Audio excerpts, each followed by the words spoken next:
Hey guys, welcome back to the Game We're Playing. I'm Dave the Usher. The game we're playing is Bank Heist for the Atari 2600, and this game is brought to you by GameAnyone.com. We have a couple of GameAnyone.com people here, Scorch82 and Pitching Ace 88. How you guys doing?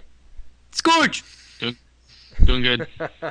Awesome Scorch stuff. like game! So I'm playing Bank Heist. I was telling you about what this game's all about and what's going on, and it's kind of like a Pac-Man-ish game. A lot of fun. Who likes Pac-Man? Come on, guys. Love Pac-Man. Love Mrs. Pac-Man. Especially like Pac-Man in real life. Yeah, we're just watching a kind of a funny little video on the YouTube. But anyway, what I'm going to do right now is I'm going to make this game really hard. You know, in these games, you have those game modes, easy, medium, and hard, except easy, medium, and hard would translate to little numbers here. 8 would be the hardest. And Scorch, you can relate to that. You know, nowadays, you know, we still do the whole easy, medium, and hard modes, except you know, in like PlayStation 3 games, we just call them something different. Yeah, they just give them a different name. Oh, you know what? I think I actually started off on easy mode. Fucking Atari. I tell you what, though, unlike the older games, I remember I would never needlessly make the game really hard because there was no incentive to do it. But like now newer games, they give you a more incentive to make the game harder because you unlock shit and you get trophies and stuff. Yeah, that's right. In today's games, they have that trophy set up and all that stuff. Back in Atari, there were really no rewards for completing something on a hard mode or anything like that. At least back in the 80s. Yeah, you'd brag to your friends and then they'd all call you full of shit because you didn't have any video or proof of it. And you could never do it in front of them because it was like once in a lifetime thing, you know? But you're like, even back, you know, I mean, they did start rewarding benefits by completing games on tougher modes. Like, there's many examples, but I'm thinking to Turtles in Time, you know, you would have to complete the game on hard mode to get the, what was it, the extra additional scene endings. Yeah. Remember that? Yeah, they also did that with Super Ghouls and Ghosts. Like, you had to complete the game twice, and if you didn't do it on hard mode, there was like one level you didn't get or something. Oh yeah, I kind of even Double Dragon 2, you had to beat it on the hardest difficulty to fight the actual last boss. Yeah, that's true. But you guys probably have never heard of Bank Heist, have you? Never heard about it until you told me about it. Probably heard about it. I don't think I ever played it though. But Pac-Man, were you guys like really, you know, some people really get into like a Pac-Man or, you know, Mrs. Pac-Man games. Did you guys like ever? Oh yeah. Yeah, were you hardcore and get like the really tough top scores and all that crap? I wasn't into that, but the but game until it was over. Mrs. Pac-Man, man, that game took me forever to beat. You like Mrs. Pac-Man? I don't even think I ever beat it. Yeah, I did like Mrs. Pac-Man. She was hot. She was hot. Her mouth was always opening and closing. Yeah, she was swallowing balls. It was very nice. That's fucking frightening. It was very erotic when I was young. That's all Ace had to look at in the household. Yes. In my Christian home, that's what it was. Yeah, Mrs. Pac-Man's a slut. And that's why we loved her. But she's not a slut? No, that's why we love her. She took it. Yep. So yeah, this is kind of the whole, you know, the whole 1930s Tommy Guns, you know, the whole John Dillinger, you know, kind of time era. Robbing banks, shooting coppers, and hightailing it. Kind of back in the old, you know, Depression days. Escape. So the good old days. Yeah, that was a very interesting time of history in the States. I think. Kind of glad it was a little bit before my time. You know, those mobsters, man. They don't really get a big lifespan. They do not, you know. Don't they realize? I mean, yeah, sure, we'll be robbing some banks and all, and hey, we'll have a lot of cash, but how long can I really keep this up? But you know what? They didn't really seem to give a shit about that. They didn't really. No. I don't think they really gave a shit. No, they really didn't. It's kind of like today with Volv and the Scottish Mafia. Even if you were an innocent bystander, you could get your ass shot up on the street when they were robbing the bank. Yeah. Oh yeah, really. God damn it, fucking Not gas. gonna happen. Okay, we're gonna try hard mode here this time. Let's go up, you know, let's just do 6. God, that's fast. And bad controls. Yeah, fucking Volv and the Scottish Mafia. I don't know how long he's gonna live, guys. I don't know how much longer he's got. He's making enemies. He is making enemies. This is bad stuff. Volv is a horrible human being who should be shot on sight. Wait. But do you know how, like, if you go to, like, especially those games, I remember, like, Space Invaders and stuff, when you could up the level, I would play for, like, 2 minutes on the hardest level, and then I'd go back down to, like, level 2, and everything's, like, just slowed down so much better. Yeah, right now, I'm pretty much experiencing that. Everything's really fast-paced. And this game also doesn't really have the best controls. What, an Atari game with not great controls? Woo, that was close. Woohoo!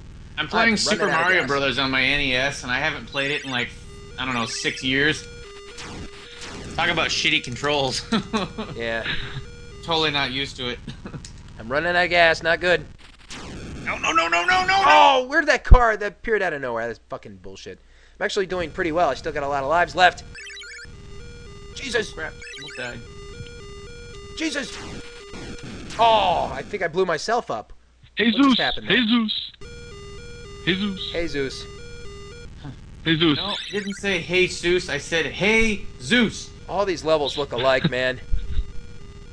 So yeah, let's talk a little bit about imagination here, folks. See, back in the day, when you play games like this, sometimes, you know, you don't even have to follow the story. Or sometimes, you know, there's really no characters in a game like this. So what do? You make up your own characters. You give them names. You give them, all right, this is what's going to happen here in this game. There's a little story. I'm going to rob a bank. And you kind of make up your own story in your head. Nowadays, you know, it's not really like that. Wouldn't you agree? No, not quite. Yeah, the story's given to you. You get quite a story, like, already just, like, given to you before you even start the game. You know, you have a cinematic that lasts, like, 10 minutes. Yeah, it's true. But in this, there's really nothing to it. There's actually no title screen or anything in the beginning of this game. You hit the button and it's go time, man. Robbing banks. I'm surprised they didn't even base this off of John Dillinger and maybe copyright claim, you know, stuff like that. They couldn't. Yeah, it like cost them too much. Yeah. They did that. They changed a couple things around in Halloween, like they didn't use certain names or that kind of stuff, so they get around. I'm sure they had John Dillinger and, you know, Public Enemy #1 and all that in mind when they came up with this idea. Yeah. I'm so boned. Yeah. Oh, I escaped! Oh, man, was that close. Sometimes, given the way those games are programmed, like, the ideas that you come up with, they're just so, like, primitive because you're limited by the technology. Oh, fuck. Coppers? Blowing you coppers away? I'm doing well here. Time to get out of here. Next level. Oh, Mario died. These games are kind of a lot of it about practice. You just kind of get in the groove of them. Ever seen the movie Cops and Robertsons? Cops and Robertsons. I probably did, but I can't really recall it right now. It sounds pretty familiar. Oh, Jesus! Oh, I'm dead. I am dead. Like, oh, I took that cop with me, man. I took you down with me. Fuck you. Haha. How appropriate, man. I'm living up to the name. Dave Dillinger. You know what I'm saying? That's what I'm talking about. Know what I'm saying? Hey guys, welcome back to the Gamer Play. I'm Dave the Dillinger. The game we're playing is I'm going to escape from a jail with a wooden gun, and this game is brought to you by GameAnyone.com. Is it wooden? It was some kind of know fake what I'm saying? Bitches be running wild. Whoa, coppers be running wild here. Know what I'm saying? Yeah, keep that hoe on a leash. Nowadays, it ain't too easy to rob a bank, is it? That I would fucking know. No. But, you know, it's you know, times have changed, man. Security, electronics, technology. It's making it extremely hard to rob places nowadays. Now, you couldn't have the same type of gangsters and the same type of scenarios that you that had back in the early 20th century. It's not the same. Nope. But all in all, when it comes to games like this, you know, these games, very simplistic as they may be, oh, I ran out of gas. For a kid, you know, with a little imagination, you can make up a scenario. You can have a lot of fun with a game like this. If I was 8 years old back in the 80s or whatever, you know, I'd probably be very happy with a game like this, at least for a little bit. This isn't a very, you know, replayable game. It doesn't have that much replay value, but, oh, God, that was horrible luck. But it's not that bad. Fuck, I died. Let's go to real fast. I'm running out of time. Let's go to the hardest level setting again. So, guys, do you have any final comments about, you know, this game or games like this? Did you had a lot of fun with games like this back in the day? Sometimes I need a break from all the crap that you get in games nowadays. I just gotta go back and play something that's like mindless. Yeah, it's kind of true. Sometimes, you know, just switch it up and play a little something like this. What about you, Pitching Ace? Yep, same thing. It's always fun to play a game that you really can't beat. Oh! It's like no matter how much you play, you can never beat it. You ain't taking me alive, bitches! Off at the end. Oh, he took me. All right, guys. Well, I want to thank you for being here. Had a lot of fun. I'm Dave the Usher for the Gamer Play, and I'll see you guys next time. I am out.